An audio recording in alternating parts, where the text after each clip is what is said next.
Hey, what's up, family? This is Derek Stewart along with McKinfolk, Isaiah and Najee. We're doing this thing again on a Monday. And guess what, folks? We are here for you. We want to be here for you to bring you the best of the best of the best sports topics of the weekend. We're going to be talking a little bit about NFL. We're going to be talking a little bit about college football playoffs. And the first round is over, so we're going into the second round. We're going to get some predictions on these second round games. It's coming up. One starting on December 31st. The other ones are going to start on the 1st of December. And by that time, we'll already be booking our trips and booking our hotel rooms for the University of Miami. But, however, Miami's going to be at home. They're going to be playing that game at home, so in the national championship. So the only thing I got to do is book my trip down to Miami to be able to see this game, to tailgate and the whole 9 yards.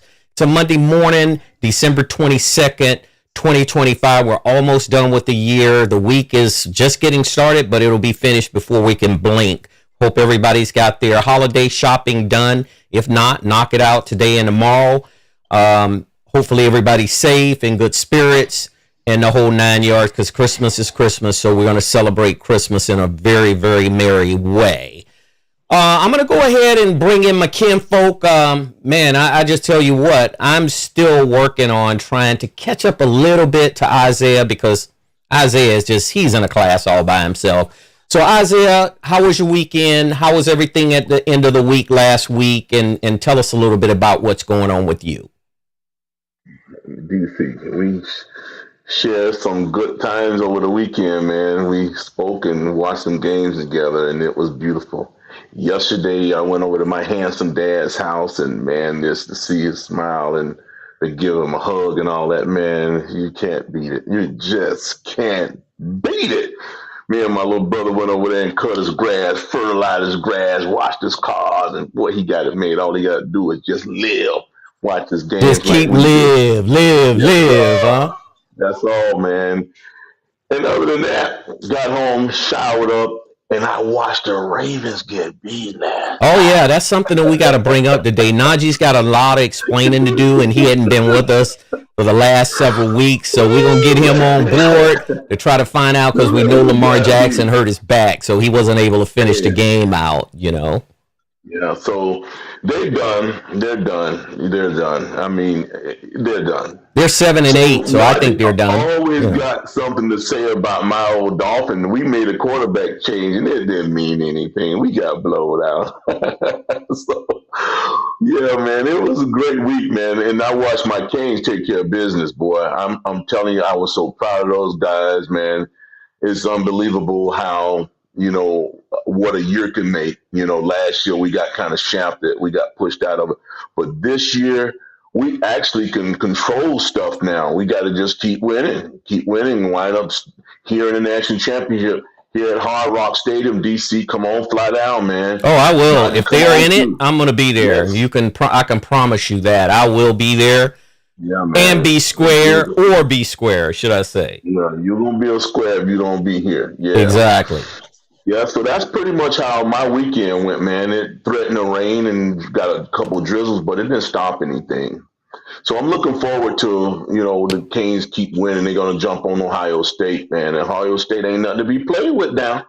Absolutely. So we can win, beat these guys. We'll be heading for the national championship, man. And I just invite you guys come down here and see how we do it down here in the 305. You handle business, man. I hung out with a couple guys at Hooters. Those guys was over the rails. Man, that thing was so hyped up in there, man. It was remarkable how people unite during sports. Oh, man. for sure. Just do everything like this. If the country can unite like that, DC, we'll be hard to beat, man. It will be because we had such a good time. You're talking about young, old, fat, in shape, women, guys, in between. Everybody. Beautiful. Everybody. Yeah, man. And that's really the good part about living in America and being in America, that I appreciate, that we have such a diverse country. This country is so diverse, and people from all walks of life, they pull for the same team if that's their favorite team. They pull for the same team, or they pull for the same individual athlete who's competing in sports. And no telling where the country would be if we didn't have sports. God knows. I mean, who knows? DC, we had one guy there. Well, actually, two guys had this makeshift Texas A&M shirt. It was a T-shirt, but he had Texas A&M written on the back with one of those markers. And guess who spotted him first while he tried to ease in there and take a seat? I caught him. You caught him first, right? I caught him in there trying to ease in there and take a seat, man. Boy, time he got his order in, because I didn't want to disturb him from the waitress coming over there and give him his order. Boy, when he got his order in, I got all the group to go over there and say, hey, man, what's going on, dog? There you go. But you know, DC, it was all in the name of fun, man. He giggling. Yeah, absolutely. That's what it's about. We just had a good That's time. exactly what it's about. It's all about fun, you know, and that's the bottom line. DC, he knew he was in a hostile environment because it was all green and orange in there, man. And he came in there with that damn white T-shirt on with Texas A&M written in the back, bold letters too, boy. Yeah, man, we had a great time, boy. I want to do that again, and actually, we're gonna do it next Saturday. That's right. The Saturday after next, yeah. In Dallas, Texas. I mean, the Cotton Bowl is going to be played in Dallas, Texas. Yeah. The University of Miami is, and you know what? Let me just say this before I introduce Najee.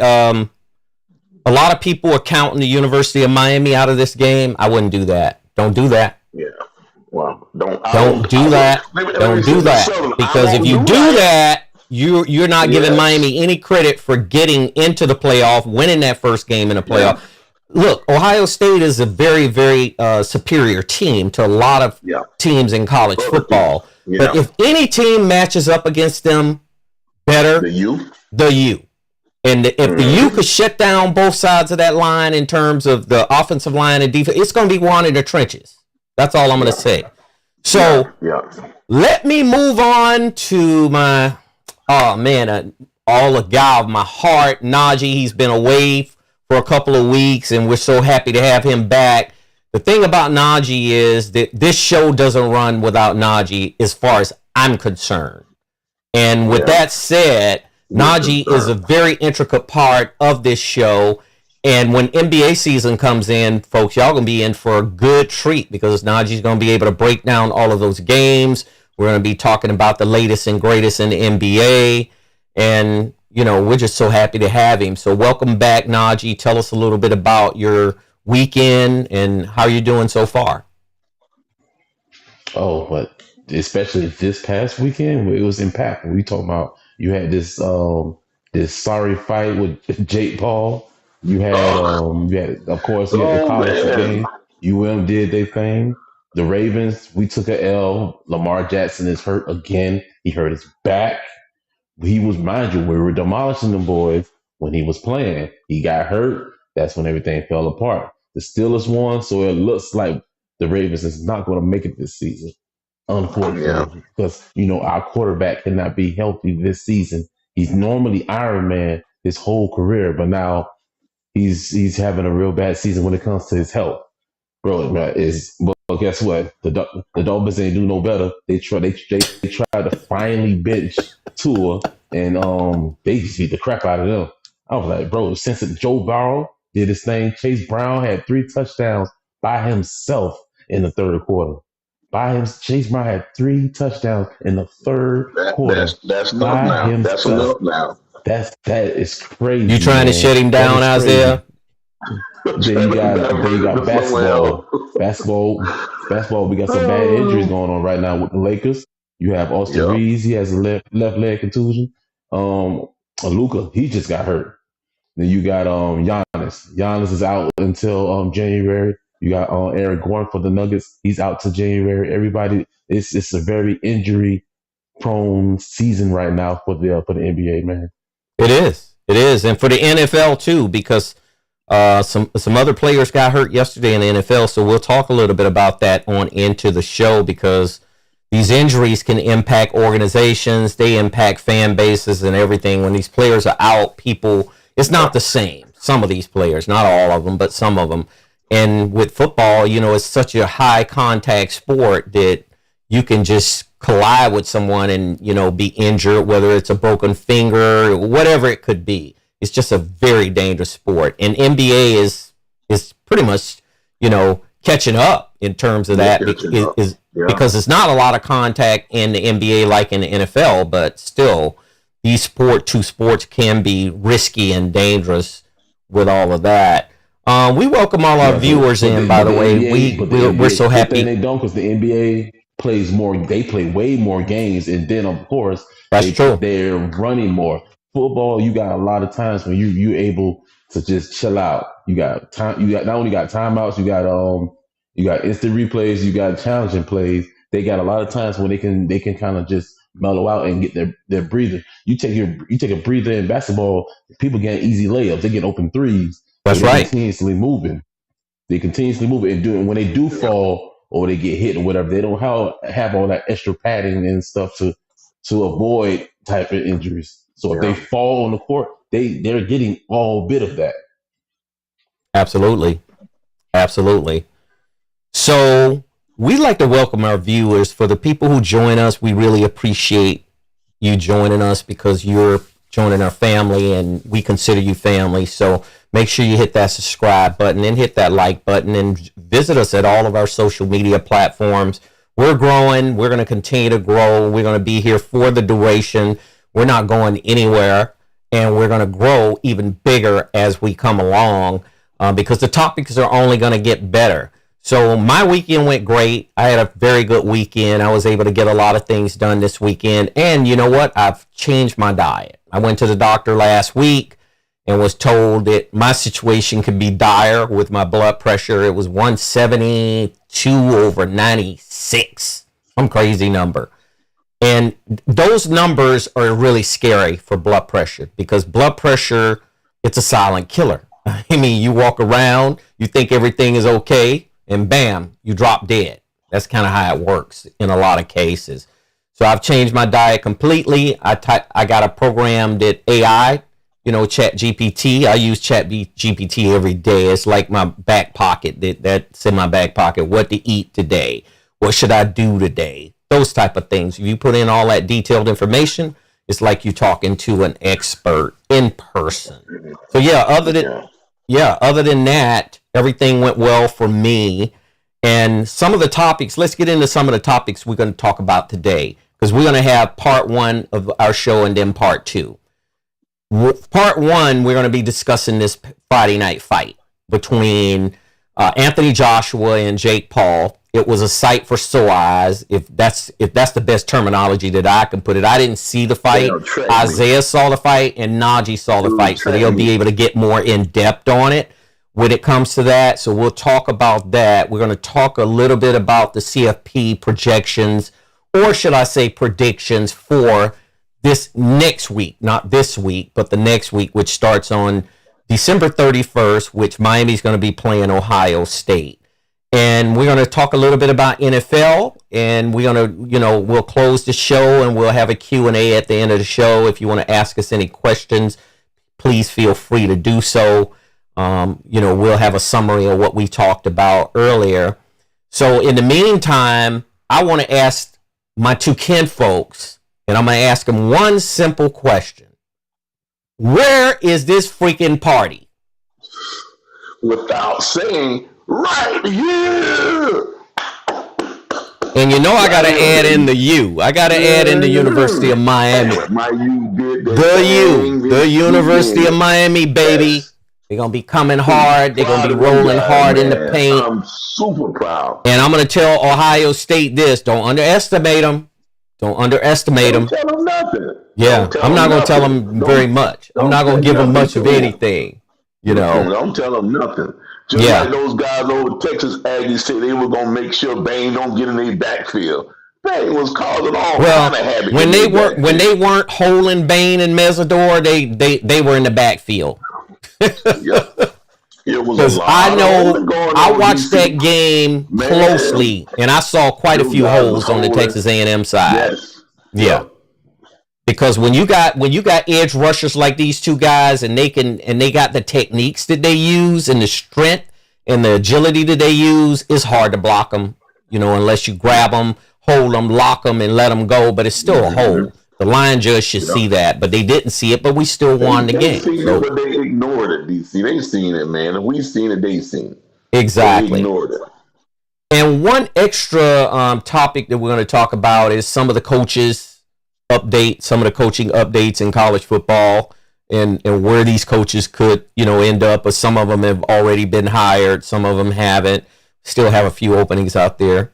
So we'll cover those things. So let's get started, and let's talk about this Friday night fight with Jake Paul and Anthony Joshua. Let me give you a little bit of background on Jake Paul. Jake Paul is an ex-YouTuber. He's still on YouTube, I believe, but he doesn't spend as much time on YouTube that he used to because he grew his brand on YouTube into a sensational empire. I mean, he was at one point the most popular YouTuber on earth, as well as getting paid accordingly for what he was doing on his YouTube page. And you know what? For what I picked up from his page, he was just being himself. He didn't change anything. Jake Paul was Jake Paul. Every day, Jake Paul, that's what he put on YouTube, and that's how he grew his fan base to millions of subscribers and millions of followers and admirers and people like that. So once he achieved that success, he decided he wanted to move into the boxing realm and become a boxer. And he got started, and he was able to parlay his newfound career in boxing into somewhat a success at the very beginning, because he was fighting people that really didn't have a lot of experience in boxing. It was celebrities, ex-celebrities, washed up celebrities, people that they found that they could line him up against that he technically, was able to have the advantage over, with the exception of a few. A few of them came up in there, and he was still able to defeat these guys in the ring at that point. However, one thing is for sure, he worked his way up, and, he won 12 fights with one loss, because the loss was on Friday night, and he fought 58-year-old Mike Tyson. There's all kind of rumors swirling that technically was, it was rigged. I've heard people time after time say that was rigged. Whether it was rigged or not, he still defeated Mike Tyson. Well, he bit off a little bit more than he could chew, because he wanted to get legitimized at the professional level for boxing. So when he decided he wanted to be legitimate, he was looking for a professional boxer to face off with. And guess what? Anthony Joshua was there. Anthony Joshua is a British boxer from England, ex-Olympian, gold medalist, been boxing pretty much all of his life. I mean, Isaiah made a valid point on Saturday night. When you get into boxing, if you don't start out when you're a child or in that early phase of your life, to me, it's very hard for you to survive in a sport like that, because you got to be mentally strong and mentally prepared, and you got to be physically prepared. You got to be in the best shape in the world to do it. And Friday night exposed Jake Paul. He was completely exposed. Now, to give him credit, the only credit that I would give him is he got in the ring, and guess what? He walked away with a $90+ million purse. So I'm going to start out with Isaiah, and I'm going to ask you, Isaiah, was that $90 million purse worth him getting into the ring with an experienced professional boxer like Anthony Joshua to fight Joshua and think he could win, because he was predicting that he would figure out a way to pull it out? Man, that money, the big bag that he acquired in that fight, you got to be really simple not to go in there and do that. That's just with a no-brainer type of fight. If you can pull a draw like that and make $90 million, that's unheard of money, man. That's not even Floyd Mayweather type of money. He wasn't, or either close to it. And for him to get in there, he don't really have the box anymore. He pulled that one off, because he got in there. He got a young guy who was already polished, who's been to the Olympics, and he got caught a couple times. And that was only in the last couple rounds, because he turned into a track star when he got in there. He was running, throwing moves and shit like Barry Sanders, man. And he was running, and, man, bro, he wasn't in there to fight. Joker was in there running, man. And then when he got tired, he got caught. Joshua caught him with a couple of helmets. and put him to bed. And that's all. And he broke his jaw, man. He was walking around like He he broke had his a jaw big in old two thing. places. Yeah. Joshua broke his jaw in two spots, and it was a bloodbath when it got to the 6th round. And I don't think Joshua wanted to chase him around the ring to begin the fight. That's the only way they was going to fight. That's the only way they was going to even, exchange punches, because he got in there and ran.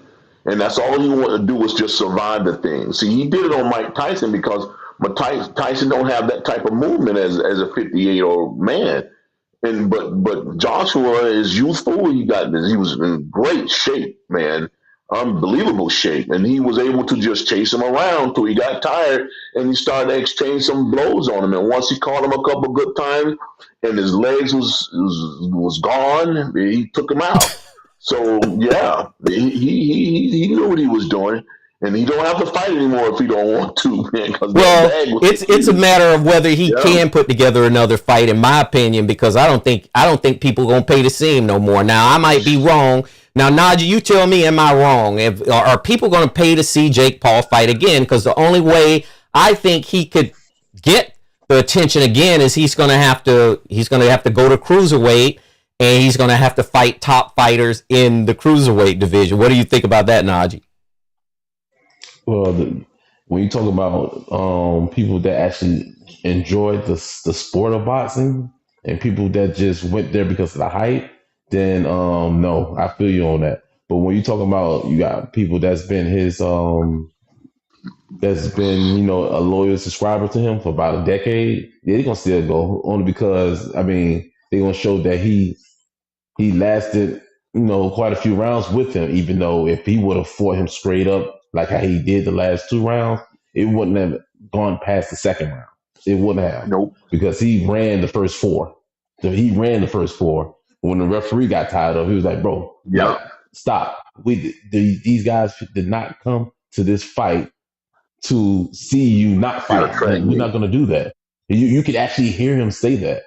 You can hear him say that. So imagine people, let's say, for example, I want to go to the fight. So you mean I got to pay for round trip tickets, I got to pay for a hotel, and I got to pay for a ticket to be there. And since I'm not driving, I got to pay for transportation to get there and back to the hotel. They don't pay all that to see you run for 4 rounds out of 6. That's crazy, man. Like I was getting agitated, and I'm sitting there in a seat looking at it on Netflix. I'm like, bro, can you please stay in front of him? Like, what are you doing? And they talk about Floyd Mayweather as a runner? Nah. Mm-mm. Yeah, there has been mentions that it reminded a lot of people of Floyd Mayweather. I mean, I've seen a couple of articles that I read that they tried to compare Paul to Floyd Mayweather. I don't think there's any comparison there. It's nowhere. Yeah, and you know what else? That ring was a little bit a larger size ring than the average ring. It was a 22 by 22 ring, so it gave him a little bit of extra space to run. And you know what? Joshua, with the experience that Joshua has, he could have cut him off. He could have cut him off in the 2nd round if he wanted to. But he just decided that, look, I'm going to let this guy. He hasn't boxed in like 15 months. He said that himself. So he's not, I ain't going to say he's not in tip-top shape, but he's not fluent no more like he used to be in the ring. So that's why you can tell as he's trying to hit him, as he's basically chasing him throughout the ring, that he was getting aggravated because he's an actual boxer. He's done this for years already. He's done it as a child. So anybody that actually take the sport serious, they was getting aggravated, pissed off, impatient, because like, bro, what Jake Paul is doing is not professional boxing. Correct. That's the reason why. I'm like, come on, man. He was running because he was running for his life. Technically, I mean, when you get in there against a professional boxer, it's a life and death situation, in my opinion. I think Jake Paul was worried for his overall health, just period, because you could take one hit and be done. I mean, you could literally be gone. So that's just a situation. That one clean punch on the jaw is the one took him out, DC. If you seen when he stopped because he was tired, he put his guard up. But Joshua walked right through that guard and clapped him in the jaw, and he went down. That was it. He went down. All you see Jake Paul was Wow. His Because he teeth broke was everything bloody, at his that point. mouthpiece, everything was all bloodied up. Hey, you know what? Let's go here, because a lot of I've heard some people on blogs talking about Jake Paul was kind of like he was at a disadvantage getting in there with Joshua. Jake Paul chose to get in there with Joshua. Joshua didn't force him to get in there. And as far as Netflix is concerned, Netflix has got a bottomless pit of money. They could have threw 120 apiece at him, 120 million apiece. Mm-hmm. There wouldn't have been no issue with Netflix, because that's how much money Netflix has. Now, getting back to the size difference, and let me before I start into this, I want to welcome Sloan Cloud 9743. Thank you for joining us. We glad you here. He's joined us, and he's basically kind of going along with what we're seeing here.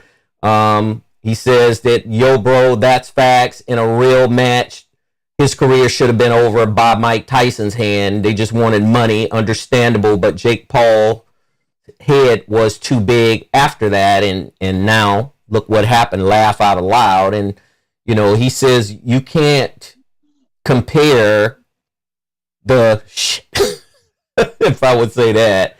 And you know, bottom line is, getting back to the size difference, Jake Paul was 6'1", 216. Joshua was 6'6", 243 and some change. The weight limit that was, you know, restricted for this fight was 245 pounds. So Joshua barely made it at 243. He was 2 pounds less than the minimum of what it costs for the requirement to fight. I just think I don't think he was a victim. I don't think he was at a disadvantage. Man, I've seen. When you're a heavyweight fighter, the sky is the limit in terms of weight and height. If you recall, Mike Tyson, when he was fighting in his prime, he was always the smallest guy. He just had a wicked punch. That's it. But everybody was taller than him. And just think about it, man. Almost every fighter was taller than Mike Tyson. Riddick Bowe was taller than him. You know, and so many other was taller than him. Holyfield is 6'2", 6'3". Mike Tyson is only 5'11", 5'10". And everybody else who he fought was much taller than him. And they weighed more than him. Tyson at his height was like 218. And these guys were 245, 250. You know, and he had no problem with knocking the hell out of him and knocking him out. So this guy can't be complaining about that. He was the one urged the guy to fight. He knew it was a money grab. It's all entertainment in his book, because that's what he is. He's this flamboyant guy with a lot of tattoos, jewelry, and always acting silly, and then people caught on to that. And he brought that in the ring. And just like Nagi just indicated, no matter what, he going to have those followers going to come and support him regardless of how many ass whoopings he get, because what he's going to do is he's going to put on a show for him. He came out there dancing with, you know, and licking his tongue out and all that stuff, and that's a show that he's putting on. And then when he got hit a couple times, he's like, damn, this thing is for real, man. I told Mike Tyson not to knock me out, but I ain't tell this guy not to do it. He finna knock my ass out. So he got clocked a couple times. And when he got clocked for real, he started making those faces, because he was like, man, this thing hurt. He was, and then he was realized after the fight. I'm like, I said, yo, okay. When he got hit with some real blows, because you got to remember something. This guy is tall. He was in shape. He was a young Joshua. He's tall. He was in shape, and he had those crisp punch coming in there. They were sharp.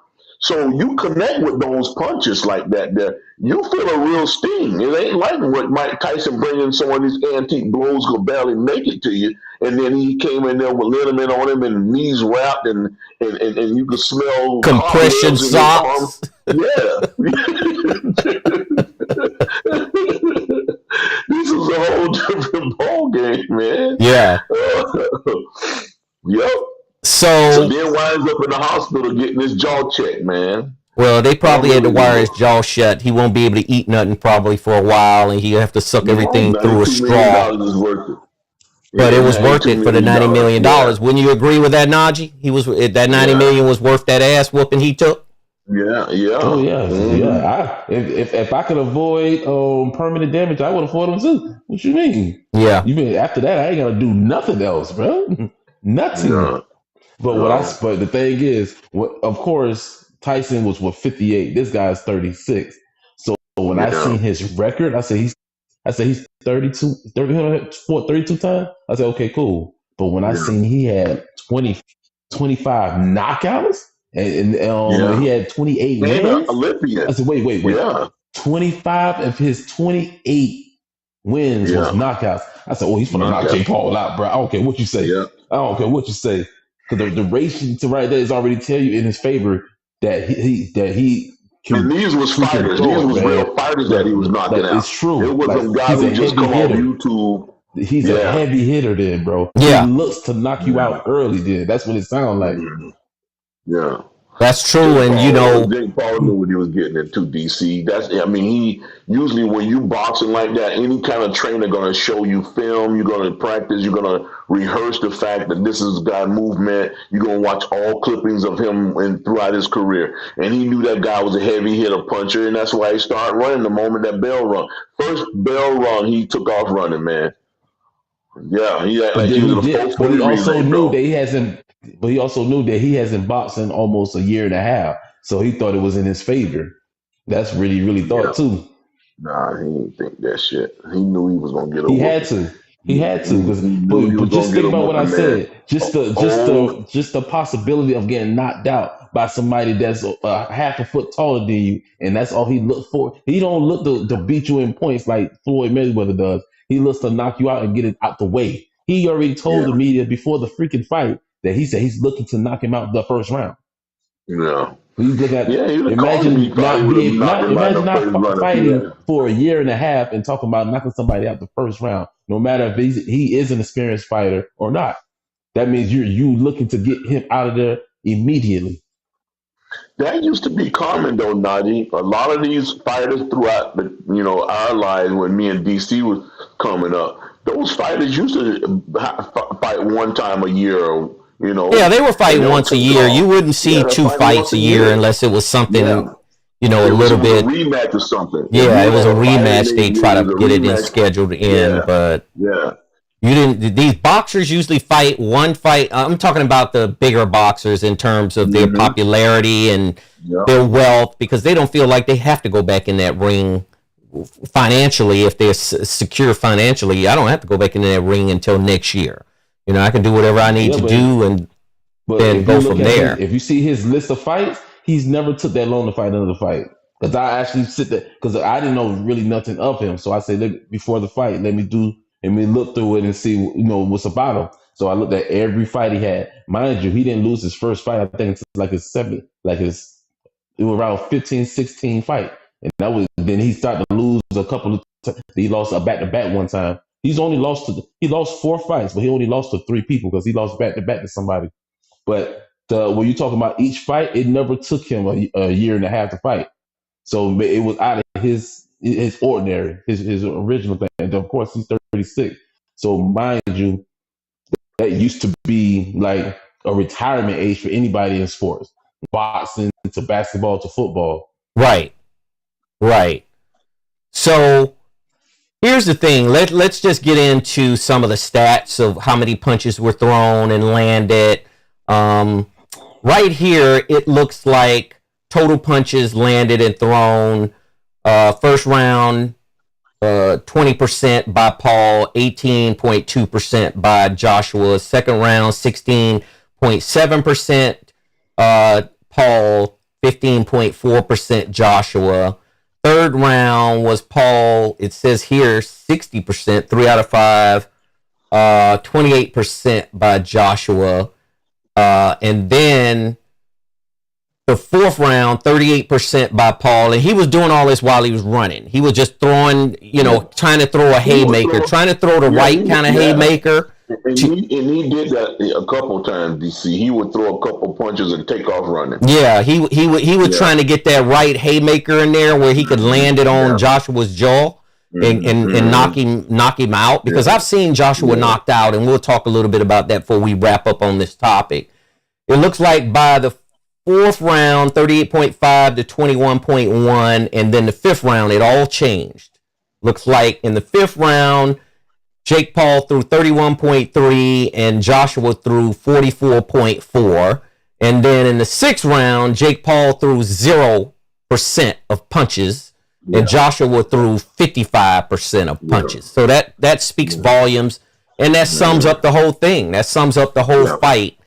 That Jake Paul was in this fight for survival. He was in this fight for survival, typical survival. He looked like he had just got wet up by a water hose. He was sweating so bad. Well, they had to keep him woke, man. That's what his corner had to keep him woke. Well, they give you that smelling salt in that corner, right? They give you something and it wake you right on up. Mm-hmm. Yeah, give you that pick me up.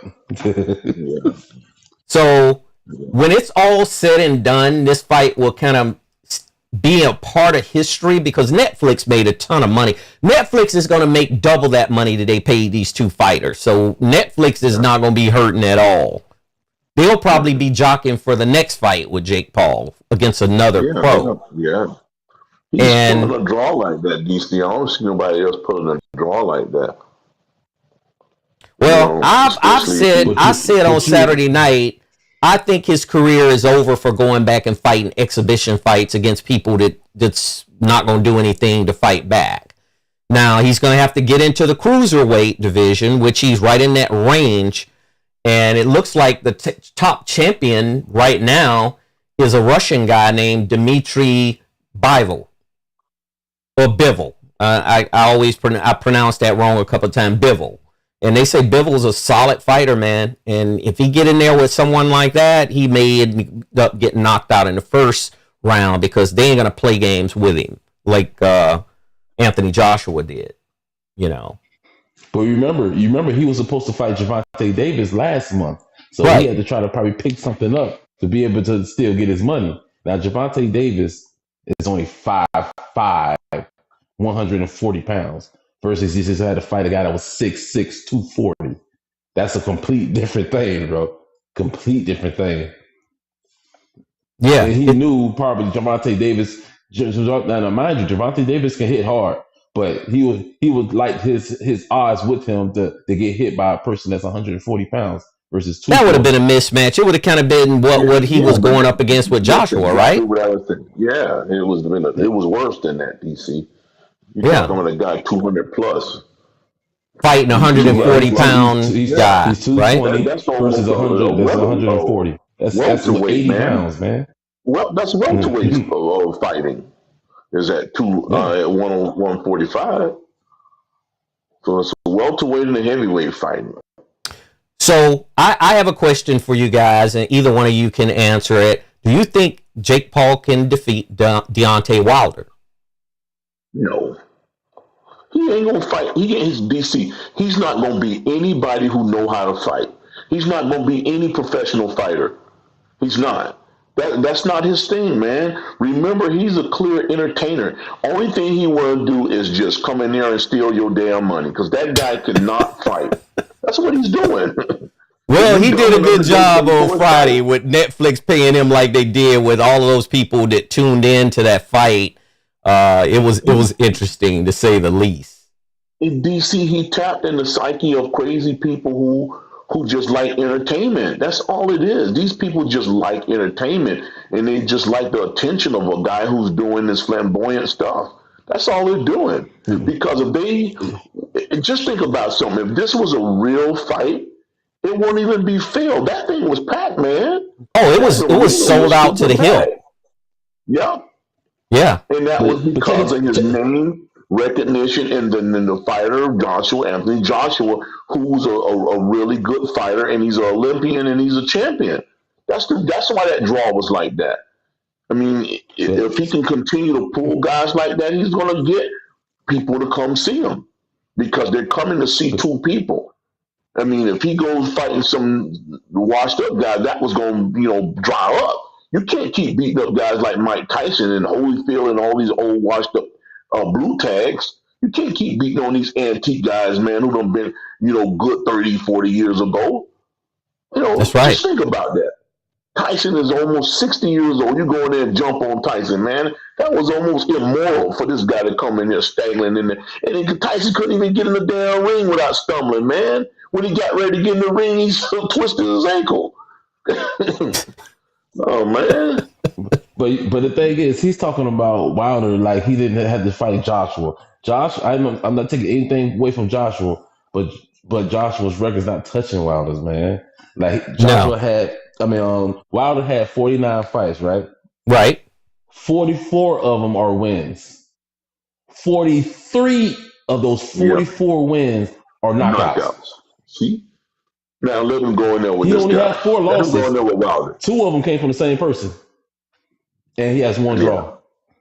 And you mean to tell me I would love that's actually scarier because now he's like he's searching for blood as soon as the bell rings. One thing about Wilder, I think Wilder is taller than him too. He's 6'7". He's taller. He's taller than Joshua. Yeah, right. He's taller than Joshua. Yeah. DC, I don't think he don't want that smoke, man. I don't think he want that smoke either. Yeah. I don't think he want any smoke from any more professional fighters. And you know what? Yeah. Hats off to his brother, Logan. Logan's a class act, man. I like his brother. His brother was sharp. He's going for the ride. And his brother basically said, look, my brother was very courageous to go in that ring against him. Anthony Joshua is a superior fighter. And you know, that's a humbleness that I appreciated hearing coming from his brother, Logan Paul, who's very successful as well. Yeah, he's the one going to be bringing him that suit for about 2 weeks. Yeah. Now, getting back, and before we close this one out, because we got to move on to the next topic, is if you guys get an opportunity, watch Joshua's fight against Daniel Dubois. Daniel Dubois is another English fighter. He's very short, like Mike Tyson, kind of like in the same build. He knocked Joshua down so many times, and this was in 2024. I was really shocked to see Joshua go down as many times before he was knocked out in that fight. And that's not the only fight I think that Joshua got knocked out. He got knocked out against Ruiz as well. I don't know whether you guys are familiar with John Ruiz. I am, yeah. Yeah, he's a heavy hitter. And to see Joshua fight Paul was one thing, but to see him fight fighters like Dubois and Ruiz and all of those guys, it was kind of like a little disappointing because the fight against Dubois, it just didn't even look like a real fight to me. He kept going down. Every punch that Dubois throw, he went down. I'm talking about Joshua. So, and Joshua was a lot taller than this guy as well. Yeah. He's only an inch taller than him, or at least, on record. He's 6'5". Well, on record, right. They got him in some stats 6'6", but yeah, 6'5", 6'6", it doesn't really matter, I don't think.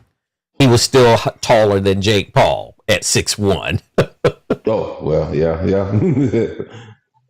So let's get in a little bit about this current news, and this is more so breaking news. It looks like we're going back to the college football world right now. It looks like Bill Belichick is entertaining the possibility of hiring Bobby Petrino as his offensive coordinator for next year. Bill Belichick in the University of North Carolina is looking at Bobby Petrino to hire him toward next year. Now, one thing is for sure, and I'm going to say this, and I'm going to leave it at this. Dollar Bill, you better watch your back when Bobby Petrino get in there. Because if you don't watch your back, he's going to undercut everything you stand for and you trying to do with the University of North Carolina. And maybe if you quit, he'll probably take over because he wanted to do that at Arkansas and they wouldn't let him do that. Isaiah, do you think this is a good move? Man, Bill Belichick is always, his whole career, he was always a guy who would give second chances to people. But in this case, this is like third and fourth and fifth chances for somebody, man. I'll let Petrino go on about his business, man. I mean, I don't see why he will hire him at all, man. His team should be built to win just because of him being an offensive mind, because he was a defensive mind as well and won championships. And to bring Petrino in, it's just going to bring distraction. His girlfriend wasn't enough. I mean, God, dog, man. Damn it, man. I don't know, understand these guys, man. They get like they senile. He knows all the trouble that this guy has caused, in his career. And then he's going to hire him. And he had so much distraction last year with this young girl that he had over there. Well, when is it going to stop? I guarantee you, if you hire him, they ain't going to do no better. Because he's probably going to get undermined. Petrino going to go in there and undermine this authority. But just like he did Sam Pittman at Arkansas. I'm convinced that he didn't try to help anything at Arkansas when Sam Pittman was still the head coach. Because if he did, they would have gotten better at what they were doing than when Sam Pittman was there versus Sam Pittman getting fired. And they did improve a little bit when Sam Pittman was fired. They still couldn't beat those teams that they were up against, but they played harder like we predicted. Now, UNC was ranked 131st in offense nationally last year. That's pretty bad. I mean, you look at all of the college teams at the Division I level, and they were ranked 131st offensively. This is what Bill Belichick does. He does what he does. He, like you just explained, he goes into that coffer, and it's a coffer with a bunch of shoes in there that's got dust all over them, as far as I'm concerned. Instead of all of these young offensive-minded coaches that's around college football, and he can't lure one of them out of where they are with the right kind of money to come to North Carolina to turn that offense around. I think it's shameful. What do you think about it, Najee? Well, that means he's either stubborn somewhere or somebody don't want to be in that same fire that he's in. Because, just because, you got to remember, just in any job, just because the money's there don't mean you want to be there. Because, it's the reason why there's just throwing money at you, especially if you're not that experienced. If any job that's out there, that's willing to pay you so much money and you don't even have the resume to have it, that means most likely it might not be a good thing for you, because it's showing desperation. Because if you don't have a resume, what job you want to have that for even to hire you, that you don't have a resume or experience in professionally, and they pay you a lot of money? Yeah. And it makes me wonder whether because you're building up yourself to be able to be successful. So they just throw money at you. That means it might not be good for you. DC, you know what I'm just thinking here? I'm just sitting here thinking maybe Petrino reached out to Belichick, man. That's more than likely. That could have happened. I wouldn't be shocked to see it didn't happen, right? I think that's the deal, man. Yeah, I'm thinking that's the deal, man. He just reached out to Belichick and said, man, I can come over there and get your offense moving. Because I couldn't imagine that with him just out of all of this fresh talent, and there's a lot of it out there, man. It is. It's tons of young offensive coordinators out there right now, is moving teams along, building programs from scratch, and they're doing a phenomenal hash. This Petrino, who's got nothing but a liability attached to him, and for him to hire him just off of the brink of all the distraction that he's had since he's been at North Carolina. It's just, I don't understand how he don't want to just get rid of that distraction, because I've always talked about Nick Saban, because he's a guy who just minimized that as much as possible to keep it away from his program, because you got to be focused, man. That's right. You got to have your mind totally focused on the task at hand. And once you got distraction like that, they have a tendency to throwing you off course. And that's what's going to happen if you hire him over there, man. You're going to have media outlets over there not talking about your win and your strategy to obtain a championship. You're going to be talking about what he did in the past. Right. That stuff should have been blown over. You see what happened. They brought him over there to Arkansas. He made a mockery over that program, and they didn't hire him because they seen where it was going. So now, if Belichick hired him, it's going to be the same circus, man. Watch. We'll see. Yeah. And there were reports that he told Arkansas that he would take a lesser position to stay with Arkansas. That's how bad he wanted to stay at Arkansas. Yeah. Oh my God, man! It's just good luck. Wow. I'm gonna just tell Dollar Bill good luck. That's all I can tell him, because if he decides he wants to stay there for the long term, it might not even be his choice. But I think at some point in time, he's not really built for that college level.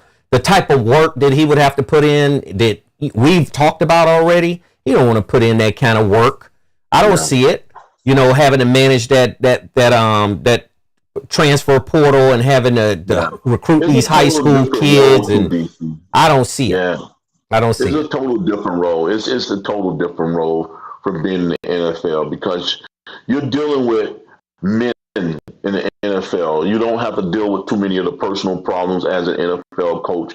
You have to deal with mommy and daddy and all that stuff. Yeah. You don't have to report about school, going in and making sure they're going to class and getting their grades. You just tell them, damn it, you stay out the nightclubs and take your ass home when it's curfew time.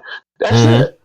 Because when you're a college coach, you got to deal with all this other stuff, man. You got all kind of stuff going on. Jumping ship on you and everything with the NIL. It's just amazing. So the job is not the same. It's a 360-degree turn from what he's used to. Yep. Yeah, I mean, if you look at it, the old school coaches versus modern college football, and think about that. Think about some of the play calling of these young offensive-minded coaches versus some of the play calling from some of the older offensive-minded coaches. It's a total different world now when it comes to that. And I think it's going to show if he decides to hire Bobby Petrino. So, anyway, let's move on to this next to last topic, and we're going to talk about this college football playoff bracket, the CFP bracket. Everything is lined up right now for the quarterfinals. Let's start with Oregon and Texas Tech. I'm going to ask you, Isaiah, go ahead and tell me which one you think is going to prevail in that game to move to the semifinals. Man, that's a hard one, DC, but it really is. Not a hard one for man, because it's not a hard one for me. I'll tell you what I think, but go ahead. I'm just telling you, Oregon got a great team and Texas Tech got a great team. Oregon just so excited. I love watching them, man. That's who I'm actually pulling for is Oregon. But man, Texas Tech got a good team. But Oregon just seemed like they got it all together. They got that mojo. Yes, man. And they got one of the best quarterbacks in the country. Dante Moore is one of the best quarterbacks in the country. Great. Yep. Man, they're very exciting to watch. Electrifying receivers. The quarterback is phenomenal. It's a good team. And that's who I'm actually rooting for in that particular game. Absolutely. Yeah. How about you, Najee? No, I'm with Isaiah. And the crazy thing is, Oregon is actually favored to win. They dated because Texas is the underdog, and the Texas is supposed to be a better team. Texas Tech, ranking wise, that's the true. crazy part. That's why because Texas Tech is ranked 4 and Oregon is ranked 5. I'm going to give you my take on it. Oregon is going to cruise past. Texas Tech has got a very, very good team. They have a solid foundation. They have a great coach, but it ain't going to be enough to get past Oregon. I don't see it, and we'll find out one way or another. So let's move on to these next two teams in the Rose Bowl. Alabama versus Indiana. Indiana is number 1. Alabama is number 9. Isaiah, who do you think is coming out on top on that one? Crimson Tide, man. Roll Tide. Crimson Tide don't have no business there, but they showing up and showing out, DC. Those guys, you remember, I was pissed because they got in with those 3 losses. But the way they played last week, they going to be moving forward, and I'm pulling for them for this game. Exactly. Yeah. I'm going to have to say that I'm pulling for they can't do that again. Alabama as well. Alabama showed that they had that mojo in them, and when they were down 17 to nothing, coming up, with Oklahoma, it's like you got to give them credit that they are going to be on the roll. Oklahoma thought they had their game in the bag, man.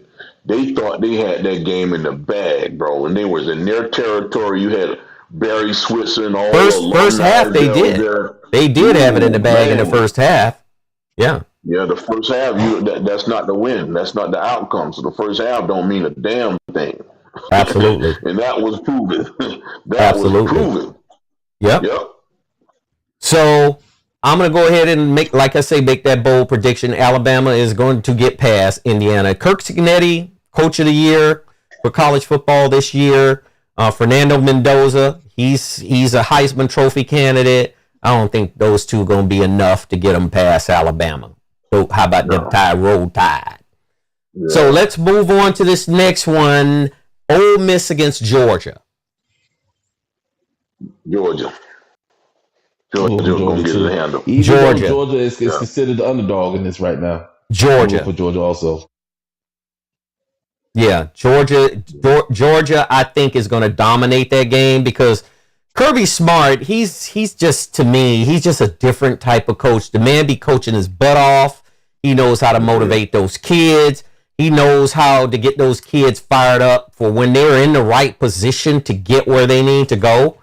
There is no better coach that can motivate a team or a bunch of kids to play hard and to play at their best. So I'm going to easily pick Georgia on that. It looks like Lane Kiffin ended up getting paid when Mississippi advanced. Did you guys hear anything about that? Yeah, he got $250,000, man. Yeah, he ended up that was in his contract. So, if it's in his contract, he should get it, as far as I'm concerned. Yeah. Well, they gave it to him. All right, so final game, University of Miami versus Ohio State Buckeyes. Last time these two teams played outright, they played in the Fiesta Bowl as far back as I can remember, and Miami came up short. I'm going to ask you guys, Miami or Ohio State? Ohio State's number 2, Miami's number 10. 10. We got the U, baby. 305 is the U. We're going to take care of business. We got to get that revenge on them. They cheated us out that game, so we're going to get our revenge. Yes. Look, nobody said it was going to be easy. It's not going to be an easy game to get under the win column, but I think Miami's got that. The way that they won that Texas A&M game, it told me a lot about the courage and just the mojo and that deepness that Miami has, especially on offense, because if now is the time for Shannon Dawson to come up with some really creative things to make it work, because he's going to be playing against almost the number 1 defense in the country, right? Yes. He'll have them guys ready. He'll be ready, man. All we got to do is keep plowing up that middle, that fullback coming out of that tailback coming through that hole, and that's where it lies, in that trenches. We go in there and establish the run, we'll be fine. Yeah, because I'm going to tell you what, that running game for Miami became deadly in the second half, and you could see those holes were opening up, man. And Mark Fletcher Jr., hey, Mark Fletcher, I'm talking to you right now. You need to have a record-setting game against Ohio State's defense, and they could be beaten. They can be handled. Trust me, they can be beaten. It doesn't look like many teams came close to doing it other than Indiana pulled it off in the Big Ten championship. But there's no team out there that's beyond reproach that they can't be beaten. So I believe I'm going to go ahead and predict that Miami is going to win this game as well. You guys got any beef with that? Not me. I don't, but it's not going to be easy, though. It's not. Of course not. It said it was going to be easy. None of these games going to be easy now. Only one was easy is the Tulane game. Okay, so since you mentioned that too, these two at-large teams, let's talk about them a little bit. James Madison got blown out, and it looked like Tulane got manhandled as well. Do you think these two teams deserve to be in this championship, or should Notre Dame and Texas should have been subs for those two teams? Well, they gave them a trial run, DC, and that's good that they did do that, because next year it's not going to happen, because they went in there and got mopped, both of them. It was like a lopsided game. They was running up and down the field on both of these teams that we thought shouldn't have been there. We thought Notre Dame had better team, better coaches, better players, and everything, and they was ousted. Texas is the same way. They was ousted, and they put these two teams in there, and it displayed why they had no business there. So True. next year, I guarantee you, they're not going to do that anymore. Well, We've they need to seen that have one year, at large couple team. years I don't ago. have. I don't mind them trying to stick one No. at large, but to They put ain't two in there, sticking I nothing don't. in I there. don't. And both of them got mocked. We Yes. talking about both of them got mocked, DC, and it kind of remind me of what happened with TCU in Georgia. They Oh got yeah, those guys in that was there, a and it was bloodbath. embarrassing, man. That was a Yeah. bloodbath. Yeah. Yep. So here's a commenter from one of our shorts on YouTube. Hussam1808 commented, "It's about to be a bad day for Miami coming up." You think we need to pay Hussam1808 a visit after, or should I say we need to pick up his comment and ask him to comment once Miami gets this victory? When we get this thing handled, come on, don't be bashful. Come on Monday, next Monday. Come on back over here, and then we'll give you a couple of napkins. Wipe That's your right. tears, and don't be double clutching. don't be doing that hustle. So, one last question on this topic is, do you think Mario Cristobal is going to have a kissing security guard around him to keep Playmaker from kissing him again on national TV while he was interviewed?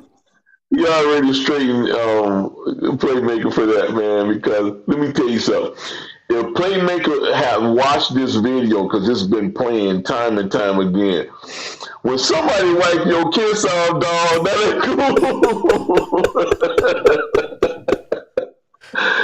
And I think the only reason he got a chance to kiss Coach Cristobal is because he didn't see him come in from the backside. Yeah. The thing is, he got approached by his son first, so he two sons. I think both of his sons stepped to him and kissed him and hugged him. Yeah, but he gave an embrace to his sons, and then here come Playmaker, man, and it was so funny, man, because I'm gonna tell you, a lot of folks are catching this stupidity with Playmaker about him being on blowing and on the powder and all of this white stuff. This dude has always been like that, man. So cut it out, man, alone. Let him have his fun, man. He's got a genuine heart. Because, he's very, very friendly and down to earth. Cristobal has made it known that Michael Irvin is an integral part of this program, man. And he's going to always be. He's one of the guys who was one of the best of Hurricane the U ever known, man. Absolutely, the greatest, to me, one of the greatest GOATs of all time at the U. Yeah, right. And not to embrace his presence, man. You got to be crazy. Just think about this. Out of all of these teams that's captured, championships and have these alumni to come back, the Playmaker, man, is doing it. He's coming back to his university, and this is the reason why they're winning. He's showing these young kids this is what it's all about. Malachi Tony, C.J. Daniels. I mean, them receivers are top receivers. DC, and he's got the footage to show these guys when anybody questioned this stuff. If these young guys say, "Oh man, this guy," because they were, Malachi Tony wasn't even born when Playmaker was out there. Come on, he wasn't even. I don't even know if Malachi Tony's mother was born when Playmaker was out there. Who knows? I don't know her age, but that might be a possibility as well. That'll be cutting in DC. He's approaching 60. You're talking about she had to be born, I think. So we're talking about great grandparent. She probably was born, but anyway, still, it's just good to see him out there having fun like that, man. Because he goes to the practices too. It ain't like he just show up to the game and start acting as well. No, he's at almost probably every practice that he could be there for. Yeah, man. Yeah, I urge him to continue to do what he's doing. I'm enjoying watching him out there, especially when he's on the sideline in his 4-point stands, DC. Yeah, when he's on in his 4-point stands and he's looking up on the field. I love that stuff, man. I do too. I do too. And then they had him beating the hell out of the garbage can with a jersey number on there yesterday. He had his Texas Cowboy hat on. Yeah. Because you can't BTA, say he's not BTA. around because he still lives in Texas as well, and he's got a house here in Florida. So he can go popping back and forth, man. And he took off his belt and started beating his jersey over a garbage can yesterday. And the crowd was going nuts, man. And they loved that stuff. I bet. Yeah, it's another part of the BTA. entertainment of it all, man. Especially when you're winning. That stuff looks great when you're winning. Absolutely. Yeah. Absolutely. So that pretty much wraps up our show right now, part 1, and we're going to be coming back with part 2 shortly. We'd like to thank everybody for joining us today because it is a Monday morning. We know people are busy, but this is Christmas week, the beginning of Christmas week.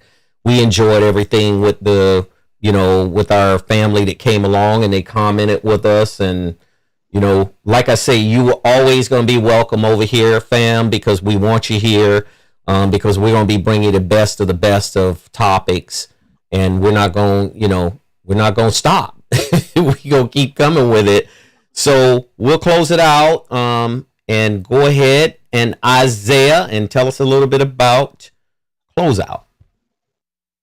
Well, I'm always trying to give some advice and uplift everybody, and this is another one. So the kids are out of school. Watch out for them. They're going to be on their brand new bicycles and their scooters, these electric scooters that you can't hear. Those things, you got to be really cautious of them because you can't hear them coming down the street. It's not like a motorcycle or something like that. You can't hear them, and they're out there enjoying themselves. So watch out for them, and then take care of yourself and sharp, smart, and put up your stuff at home. Don't go put stuff in the trunk and go back in there. Somebody might be watching you and then vandalize your car and steal all your hard-earned gifts that you save money up to purchase things for your loved ones. So that's my thing. You guys, love you for supporting this program, and we loving it so much. Continue to tell your friends and your family and your coworkers that we're on, and continue to support us because we're getting hits all over the world, actually, man. And, Yes. And it's really nice to see folks in these foreign countries that's watching us and commenting on things that we're talking about, the topics and everything. So thanks so much, and we'll see you soon. Yes. Absolutely. How about you, Najee? Oh, well, God, because we're definitely going to love you.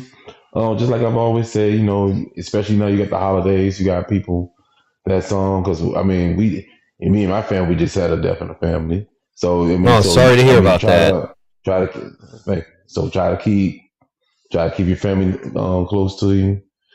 Just like the NASCAR driver that just passed away, with him and his family, his whole family, like his both of his kids and his wife. That reminded me of when Kobe's helicopter dropped, because when his helicopter dropped, I thought it was his whole family with him because it was several people with him. It said his middle daughter, and they said it was him. So when he mentioned the other numerous of people with him, I said, "Oh boy, please don't tell me it was his whole family." So it just happened to be them two, unfortunately. Even though he still lost his life and his child also, but. This NASCAR is Greg Biffle. Greg Biffle, stock car driver. Yeah, I mentioned him on Saturday. Yeah. Our condolences went out to him and his family. Right before Christmas, and his birthday's tomorrow. His whole family. Yeah, that's sad. I really feel bad about that for his entire family to be killed, with him in an airplane, and it's just it's a sad, it's sad. I hate to hear that. But anyway, we'll close this thing out. I totally concur with Isaiah and Najee. Love everybody around you. Make sure that you tell them you love them. Give them a hug or a kiss if you need to, especially with family members. And, just cherish the moment. That's all I can tell everybody to do. Because if you don't cherish that moment, you might regret not cherishing that moment with somebody that was close to you and that you loved most, or did you love just in general. And, because sometimes you don't get that second chance to say goodbye. I know I didn't get a chance to tell my mother goodbye. So when she passed away. So anyway, we'll close it out. Take care of yourself. Take care of your health, your mental spirits. And make sure that you help someone if you can help them. Sometimes they won't ask you, but just help them anyway. Volunteer to help them. And if they say no, then that's understandable. Please take care. Peace, love, and prosperity. Take it easy.